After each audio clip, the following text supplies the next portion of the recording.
ఏంటి? ప్రభుత్వానికి అనుకూలమా, ప్రభుత్వానికి వ్యతిరేకమా, ప్రభుత్వంలో ఉన్నటువంటి బలమైనటువంటి కాపు సామాజిక వర్గాన్ని జనసేన నుంచి డైవర్ట్ చేయడం కోసం రంగానాడు జరుగుతుంది అనేటువంటి ఒక అభిప్రాయాన్ని సీనియర్ జర్నలిస్టు అదేవిధంగా అనలిస్ట్ కొన్ని కృష్ణాని గారు వ్యక్తం చేశారు ఈ చర్చలో. అందుకని మిమ్మల్ని ఫోన్ లైన్లో తీసుకోవాల్సి వచ్చింది. ప్యానెల్లో అందరికీ నమస్కారం సార్. యాక్చువల్గా నాకు 2017 నుంచి కూడా నేను రంగా గారి వర్ధంతి అంటూ విశాఖపట్నం ఘనంగా చేసుకుంటున్నానండి. అదే విధంగా 2023లో కాపునాడు చేశాను. 2026లో అక్కేపురంలో వంగవీటి మోహన్ రంగా గారి ఇద్దరు కూడా ఆవిష్కరణ చేసి ఒక 20,000 మందికి అన్నదానం పెట్టాను. అదే విధంగా 25లో మేము రంగానాడు కార్యక్రమం చేపట్టాం. ఈ రోజున మీరు చూస్తున్నారో లేదో, కేవలం కూటమి ప్రభుత్వంలో ఎవరైతే ఎమ్మెల్యేలు ఉన్నారో, కూటమి ప్రభుత్వంలో ఎవరైతే ఈ సోకాళ్ళు బీకాస్ లీడర్స్ ఎవరుతున్నారో వాళ్ళందరినీ ఇన్వైట్ చేశాను తప్ప నేను ఏ వైసీపీ లీడర్ దగ్గరికి వెళ్దాం కానీ వాళ్ళని టచ్ చేయడం గురించి జరగలేదండి. నాకు బాధ ఎలా అనిపిస్తుందంటే, ఇదేదో వైసీపీ బ్యాక్ ఉంది నడిపిస్తుంది అంటున్నారు. మాకు చేతకాదు ఏంటి? రంగా గారి అభిమానులు అంటే ఏంటంటే మాకు చేతకాదు అనుకున్నారు ఏంటి? మాకేమో ఒక పార్టీ సపోర్ట్ కావాలా మాకు?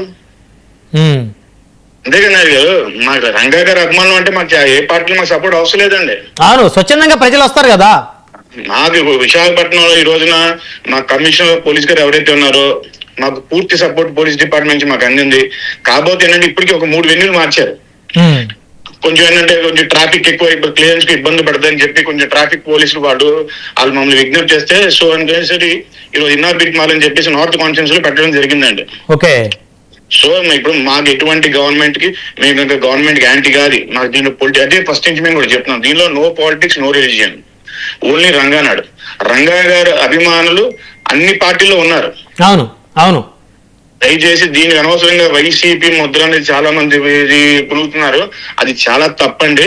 రంగా గారి అభిమానులకి ఏ పార్టీలు మద్దతు అవసరం లేదు. మాకు ఆ బొమ్మ చాలు, మాకు ఆ బొమ్మ చాలండి. అయితే ఇక్కడ ప్రధానంగా ఇంకొక అంశం ఏమి వినిపిస్తుంది అంటే, గాదే బాలాజీ గారు, ఇప్పుడు రంగానాడుకి సంబంధించి వంగవీటి రాధా గారి సపోర్టు ఆ రంగానాడుకు లేదు. సో ఏదో వ్యతిరేకంగా జరుగుతుంది. పవన్ కళ్యాణ్ గారి వైపు, జనసేన వైపు కాపులు మెజార్టీ ఉన్నారు, వాళ్ళలో కాస్త చీలిక తెచ్చేటువంటి ఒక కార్యక్రమం కూడా ఇదేదో తెర వెనక జరుగుతుందని కొంతమంది వారి అభిప్రాయం వ్యక్తం చేశారు.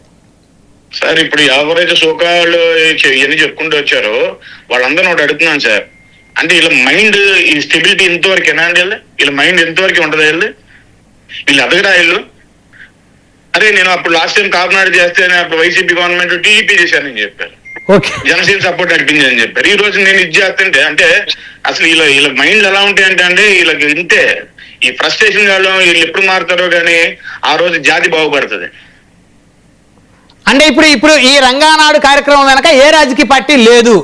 నేను క్లియర్ కట్ గా డే 1 నుంచి చెప్తున్నానండి, దీనికి ఎటువంటి పొలిటికల్ పులవకుండా మంచిదండి.